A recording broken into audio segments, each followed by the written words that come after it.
كان وما كان من المشركين من المشركين قولوا آمنا قولوا آمنا بالله وما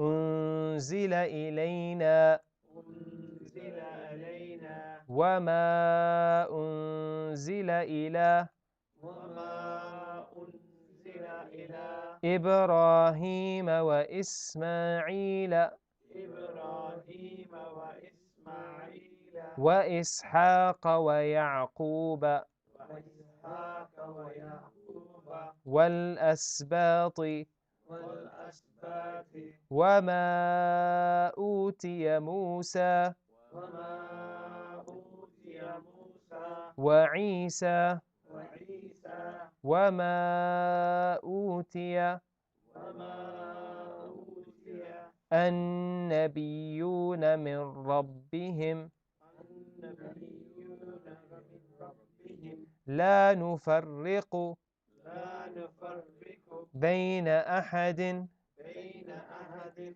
منهم منهم ونحن له ونحن له مسلمون مسلمون فإن آمنوا فإن آمنوا بمثل ما آمنتم بمثل ما آمنتم به فقد به فقد اهتدوا اهتدوا وإن تولوا وإن تولوا فإنما هم فإنما هم في شقاق في شقاق فسيكفيكهم فسيكفيكهم الله الله وهو السميع وهو السميع العليم العليم صبغة الله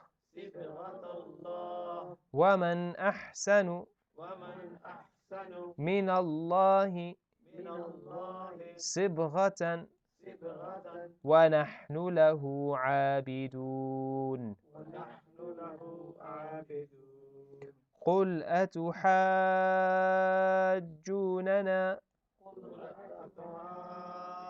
أتحاجوننا في الله في الله وهو ربنا وهو ربنا وربكم وربكم ولنا أعمالنا ولنا أعمالنا ولكم أعمالكم ولكم أعمالكم ونحن له ونحن له مخلصون مخلصون أم تقولون أم تقولون إن إبراهيم إن إبراهيم وإسماعيل وإسماعيل وإسحاق ويعقوب وإسحاق ويعقوب والأسباط والأسباط كانوا هودا كانوا هودا أو نصارى أو نصارى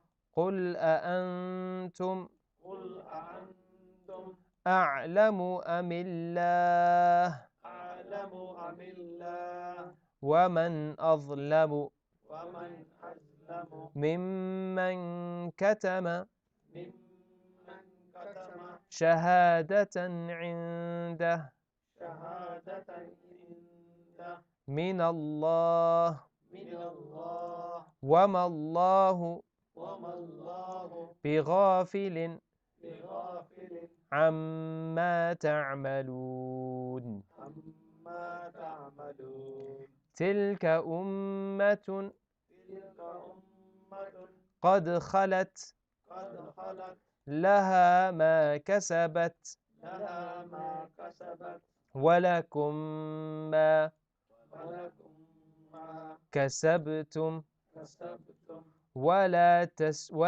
تسألون ولا تسألون عما كانوا عما كانوا يعملون يعملون سيقول سيقول السفهاء من السفهاء من الناس الناس ما ولاهم عن ما ولاهم عن قبلتهم التي قبلتهم التي كانوا عليها كانوا عليها قل لله المشرق قل لله المشرق والمغرب والمغرب يهدي من يشاء يهدي من يشاء إلى صراط إلى صراط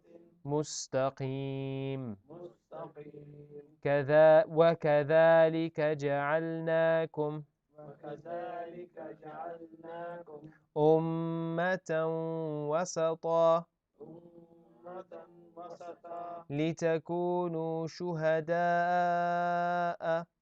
لتكونوا شهداء على الناس على الناس ويكون الرسول ويكون الرسول عليكم شهيدا عليكم شهيدا وما جعلنا وما جعلنا القبلة التي القبلة التي كنت عليها كنت عليها إلا لنعلم إلا لنعلم من يتبع من يتبع الرسول ممن الرسول ممن ينقلب على ينقلب على عقبيه عقبيه وإن كانت وإن كانت لكبيرة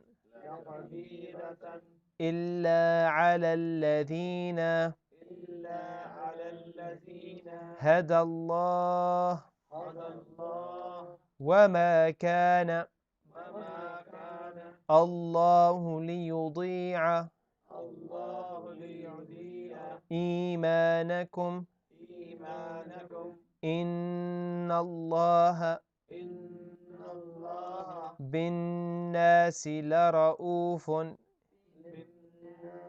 لرؤوف رحيم رحيم قد نرى قد نرى تقلب وجهك تقلب وجهك في السماء في السماء فلنولينك فلنولينك قبلة ترضاها قبلة ترضاها فول وجهك فول وجهك شطر المسجد شطر المسجد الحرام الحرام وحيث ما كنتم وحيث ما كنتم فولوا وجوهكم فولوا وجوهكم شطره شطره وإن الذين وإن الذين أوتوا الكتاب أوتوا الكتاب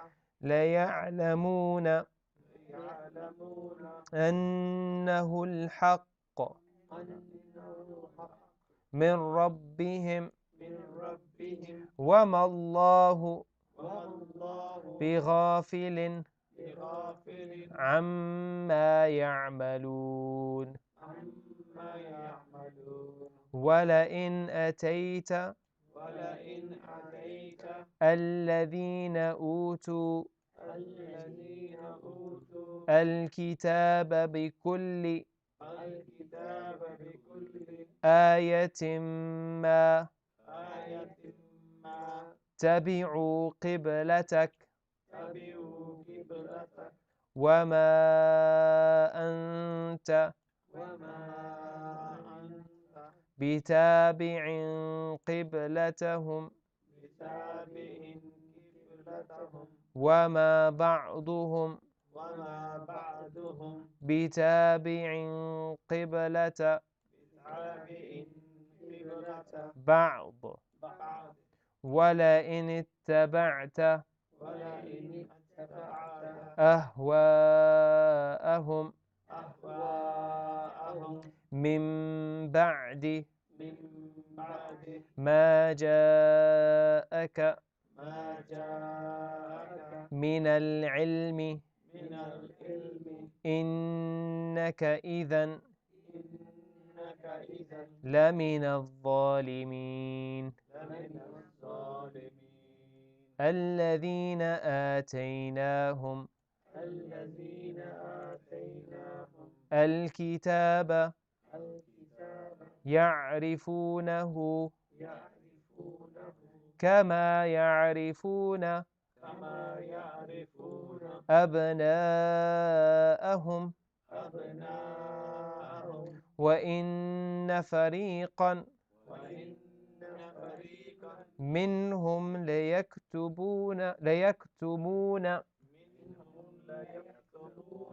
الحق وهم الحق وهم يعلمون يعلمون الحق من ربك الحق من ربك فلا تكونن فلا تكونن من الممترين من الممترين ولكل وجهة ولكل وجهة هو موليها هو موليها فاستبقوا الخيرات فاستبقوا الخيرات أينما تكونوا أينما تكونوا يأتي بكم يأتي بكم الله جميعا الله جميعا إن الله إن الله على كل على كل شيء قدير شيء قدير ومن حيث ومن حيث خرجت فول خرجت فولي وجهك شطر وجهك شطر المسجد الحرام المسجد الحرام وإنه للحق وإنه للحق من ربك من ربك وما الله وما الله بغافل بغافل عما تعملون عما تعملون ومن حيث ومن حيث خرجت فول خرجت فولي وجهك شطر وجهك شطر المسجد الحرام المسجد الحرام وحيث ما كنتم وحيث ما كنتم فولوا وجوهكم فولوا وجوهكم شطره شطره لئلا يكون لئلا يكون للناس عليكم للناس عليكم حجة إلا حجة إلا الذين ظلموا الذين ظلموا منهم فلا منهم فلا تخشوهم واخشوني تخشوهم واخشوني ولأتم نعمتي ولأتم نعمتي عليكم عليكم ولعلكم تهتدون ولعلكم تهتدون كما أرسلنا كما أرسلنا فيكم رسولا فيكم رسولا منكم يتلو منكم يتلو عليكم آياتنا عليكم آياتنا ويزكيكم ويزكيكم ويعلمكم الكتاب ويعلمكم الكتاب والحكمة والحكمة ويعلمكم ويعلمكم ما لم تكونوا ما لم تكونوا تعلمون تعلمون فاذكروني فاذكروني أذكركم أذكركم واشكروا لي واشكروا لي ولا تكفرون ولا تكفرون يا أيها الذين يا أيها الذين آمنوا آمنوا استعينوا بالصبر استعينوا بالصبر والصلاة والصلاة إن الله إن الله مع الصابرين مع الصابرين صدق الله العظيم. صدق الله العظيم. So, بسم الله الرحمن الرحيم الحمد لله رب العالمين وصلى الله على سيدنا محمد وعلى آله وصحبه وسلم. So mashallah, we got through another 5 pages, I believe. So we've finished the first juzr. So we have just 1, 2, 3, 4 pages. No, 5 pages, yeah.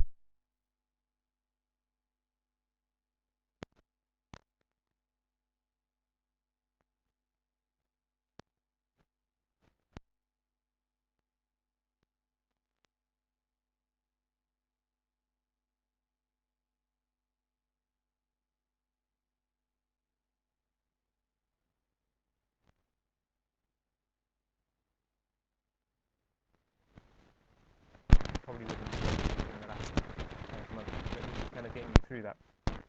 So initially in the first, which I've also given a khutbah about, which is this term lawnmowers.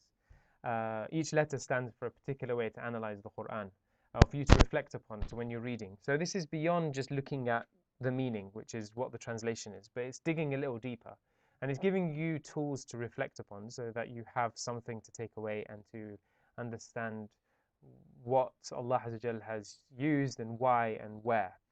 So if you can follow the spelling of lawnmowers, you've got Lawn, and then you've got mowers, MO. The O is the one we're going to look at today, which is the order in which sentences are mentioned and the order in which words are mentioned. So you may have asked before the question, and we have looked at this specific letter before, but in part and parcel of last week's analysis.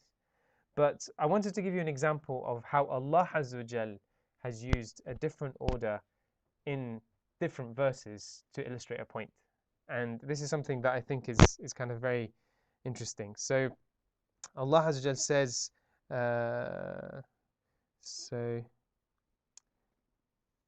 I had my finger on it this whole time, and then I literally, no, then I turned the page to check where we got to, and I lost the page. So there you go. So look at this verse that we just, before we've, so someone remember this verse here, which is 151. So we'll come back to that shortly. But Allah Azza in an earlier verse, He mentions a ayah, which is verse 129. And He starts by this passage. You may have noticed names repeating over and over. Whose names were they? Ibrahim, Ismail, Yaqub. And then as the verses progress, more names get added, you notice. And there's an interesting thing for you to take away and to reflect why that is and what's he trying to make a point of. And how the names initially are father, son, grandson, great-grandson. And then it goes to Musa, Isa, which are quite a way away. And there's interesting things to think about. But the specific thing I wanted to mention here is a dua that Ibrahim alayhi salam mentions, which is here, رَبَّنَا وَبَعْثْ فِيهِمْ. So this is after he was leaving Mecca and he was leaving his son and child, and him and his son Ismail alayhi salam made a prayer. So they said, he said, oh Allah, send amongst them a messenger, Rasulan. And then he mentions 4 things. He goes, يَتْلُو عَلَيْهِمْ آيَاتِكَ, that he would recite upon them your verses or your signs. وَيُعَلِّمُهُمُ الْكِتَابَ, and he will teach them the book. وَالْحِكْمَةَ, and he'll teach them the wisdom. وَيُزَكِّيهِمْ, and he'll purify them.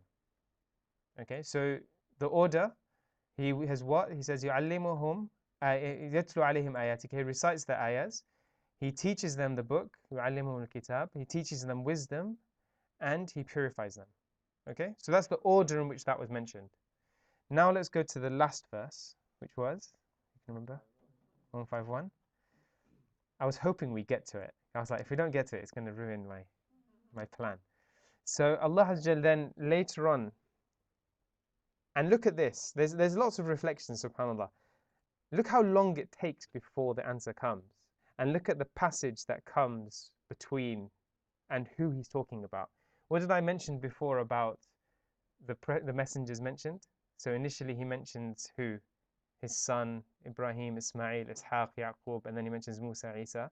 And it takes a long passage until the response of this dua comes. And we know the response of the dua of Ibrahim alayhi salam is who? The Prophet Muhammad sallallahu alayhi wasallam. And he comes way later. So you can kind of visualize that and see that all these things have happened until the dua is answered. So Allah then says, Kama arsalna fikum. Just as we sent to you amongst you a messenger, Rasulan, from amongst yourselves, minkum. And now look at the order he mentions. So, yatlu alaykum ayatina, reciting upon you my verses, wa yuzakkikum, and purifying you, wa yu'allimukum al-kitaba, and teaching you the book, wal hikmata, and the wisdom. And then he adds, wa yu'allimukum ma lam takunu ta'lamun, and to teach you that which you don't know. Right? Now, there's lots of things that you can think about, but what changed? Which word? Which action? So he said, so he moved the word where you zakkikum, he moved the word to purify you further forward.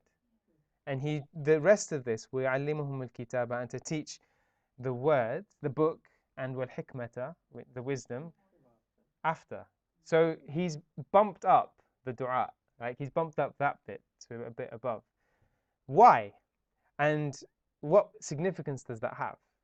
And that's where your job comes in, right? Why has Allah said that He recites the verses and then purifies you, and then He'll teach you the book and the wisdom?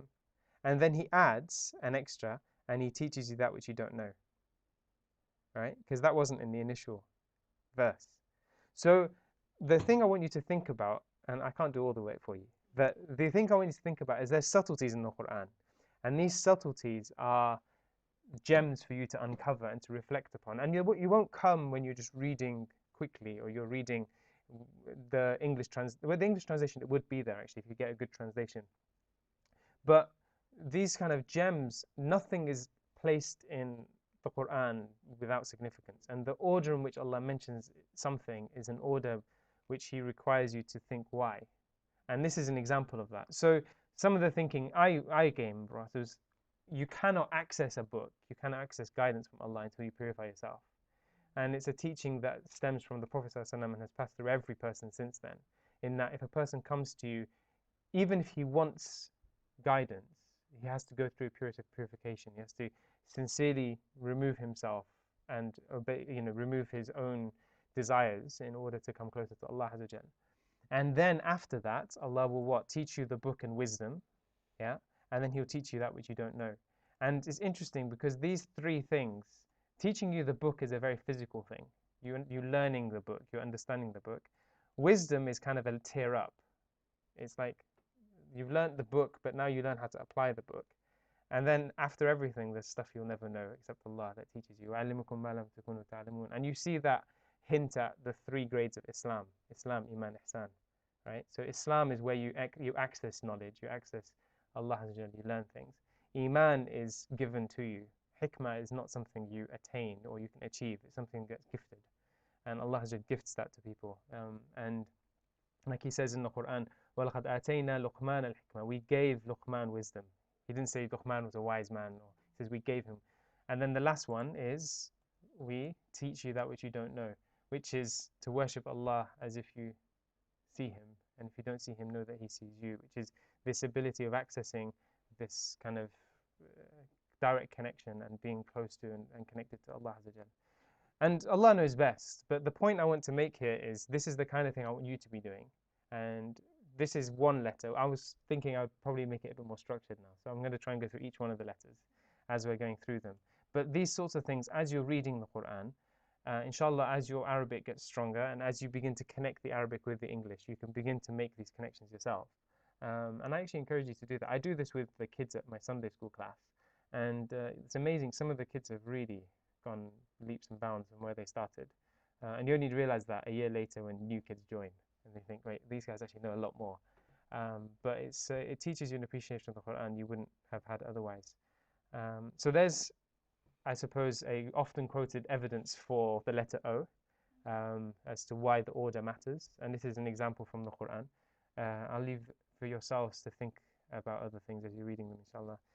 Um, And to furthermore, certain groups within Islam will say, next one, Waskuruni askurkum washkuruni wala takfurun. yeah, Remember me and I shall remember you. How do you purify yourself? By remembering Allah exactly. subhanahu wa ta'ala. So Allah says not just that, He says fa. So the fa here is a conjunction. So it's a word that is, so you have different prepositions like and so on. So the fa here is, he could have said udhkuruni, he could have just said remember me, but he didn't say that. He said fadhkuruni, so remember me. So it's almost like this is hinting at وَيُزَكِّيكُمْ, to purify yourself. So remember me and I will remember you. And there's a lot of, Allah knows, but the fa has many, many meanings, and Allah knows best as to the specific meanings. But it's something that these sorts of things are, again, the order of the sentences. Why does this ayah come first and then this ayah come second? And it's to show meanings and uncover meanings as well. Inshallah. Jazakallah khair. That's just a short reflection. We'll see you again next week. Assalamu alaikum.